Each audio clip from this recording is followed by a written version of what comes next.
Salam jumpa lagi Bapak Ibu Saudara-saudariku yang dikasihi Tuhan. Kita masuk ke hari baru Kamis 6 Februari 2025 dalam pekan biasa yang keempat. Kita juga memperingati Santo Paulus Miki dan teman-temannya sebagai martir. Mari kita merenungkan bacaan kitab suci sebagai inspirasi bagi ziarah iman kita. Dalam nama Bapa dan Putra dan Roh Kudus. Amin. Tuhan bersamamu. Inilah Injil suci menurut Markus. Dimuliakanlah Tuhan. Yesus berjalan keliling dari desa ke desa sambil mengajar. Ia memanggil ke-12 murid itu dan mengutus mereka berdua-dua. Ia memberi mereka kuasa atas roh-roh jahat dan berpesan kepada mereka supaya jangan membawa apa-apa dalam perjalanan mereka kecuali tongkat, roti pun jangan, bekal pun jangan, uang dalam ikat pinggang pun jangan. Boleh memakai alas kaki, tetapi jangan memakai dua baju. Katanya selanjutnya kepada mereka, kalau di suatu tempat kamu sudah diterima dalam suatu rumah, tinggal di situ sampai kamu berangkat dari tempat itu. Dan kalau ada suatu tempat yang tidak mau menerima kamu, dan kalau mereka tidak mau mendengarkan kamu, keluarlah dari situ dan kebaskanlah debu yang di kakimu sebagai peringatan bagi mereka. Lalu pergilah mereka memberitakan bahwa orang harus bertobat, dan mereka mengusir banyak setan dan mengoles banyak orang sakit dengan minyak dan menyembuhkan mereka. Demikianlah sabda Tuhan. Terpujilah Kristus. Bapak Ibu, saudara-saudariku yang dikasihi Tuhan, hari ini kita memperingati Santo Paulus Miki dan teman-temannya, para martir yang dengan gagah berani mempertahankan iman mereka di tengah penganiayaan. Mereka dipaku di salib dan wafat, dihiasi dengan doa serta pujian kepada Tuhan. Kesaksian mereka mengajarkan kita arti sejati dari kesetiaan dan pengorbanan demi kerajaan Allah.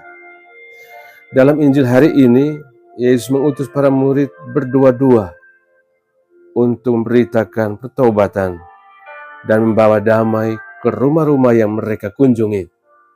Mereka diutus dengan kesederhanaan, tanpa membawa banyak bekal, hanya mengandalkan Tuhan. Yesus mengutus murid-muridnya dengan pesan yang sangat jelas. Jangan membawa apa-apa selain tongkat. Jangan membawa bekal, uang, atau pakaian cadangan. Mengapa? Karena Tuhanlah yang akan mencukupi segala kebutuhan mereka. Bapak, Ibu, saudara-saudariku, orang muda serta anak-anak yang dikasihi Tuhan. Ini adalah pelajaran iman yang mendalam bagi kita. Seringkali kita merasa tidak siap untuk menjalankan tugas perutusan Tuhan karena merasa kurang ilmu, kurang pengalaman, atau kurang percaya diri. Namun Yesus mengingatkan kita bahwa dalam perutusannya, kita tidak mengandalkan kekuatan sendiri, tetapi kekuatan Tuhan. Sudahkah kita benar-benar mengandalkan Tuhan dalam kehidupan kita? Ataukah kita masih lebih sering mengandalkan kepintaran, harta, atau kekuatan diri kita sendiri? Bacaan pertama dari surat kepada orang Ibrani mengingatkan kita bahwa kita bukan lagi umat yang hanya hidup dalam ketakutan seperti umat perjanjian lama di Gunung Sinai. Tetapi kita adalah umat perjanjian baru yang dikuatkan oleh Yesus, Sang Pengantara. Santo Paulus Miki dan rekan-rekannya adalah contoh nyata dari orang-orang yang berani menjadi saksi iman di tengah tantangan besar. Mereka tidak gentar menghadapi penganiayaan, bahkan ketika mereka tahu bahwa kesetiaan kepada Kristus itu berarti kematian. Bapak, Ibu, saudara-saudariku, orang muda serta anak-anak yang dikasihi Tuhan. Dalam kehidupan kita sehari-hari, kita mungkin tidak menghadapi penganiayaan fisik, tetapi kita tetap menghadapi tantangan, yaitu ketika kita harus memegang teguh nilai-nilai iman di tengah godaan dunia. Saat kita dipanggil untuk memaafkan orang lain meskipun hati kita amat terluka. Juga ketika kita harus tetap jujur dan adil meskipun banyak orang di sekitar kita memilih jalan pintas.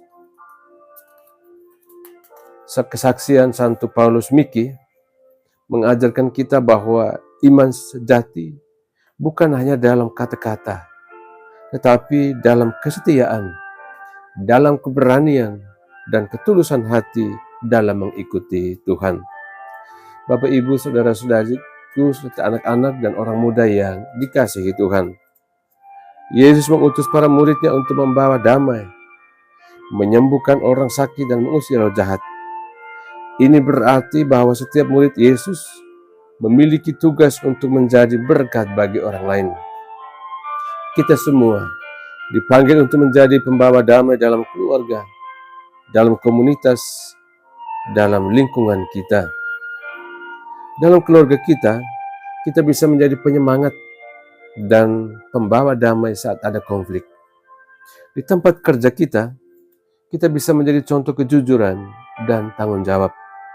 Di tengah masyarakat, kita bisa membantu orang yang membutuhkan, menghibur yang sedang berduka, dan menjadi sahabat bagi yang kesepian.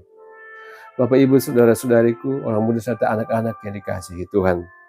Sebagai orang Katolik, hidup kita sendiri adalah kesaksian iman. Orang-orang di sekitar kita seharusnya bisa melihat kasih Kristus dalam cara kita berbicara, dalam cara kita bertindak, dan dalam cara kita memperlakukan sesama kita. Sudahkah kita menjadi pembawa berkat bagi orang lain hari ini? Hari ini kita diajak untuk belajar. Pertama, percaya dan mengandalkan Tuhan dalam segala hal.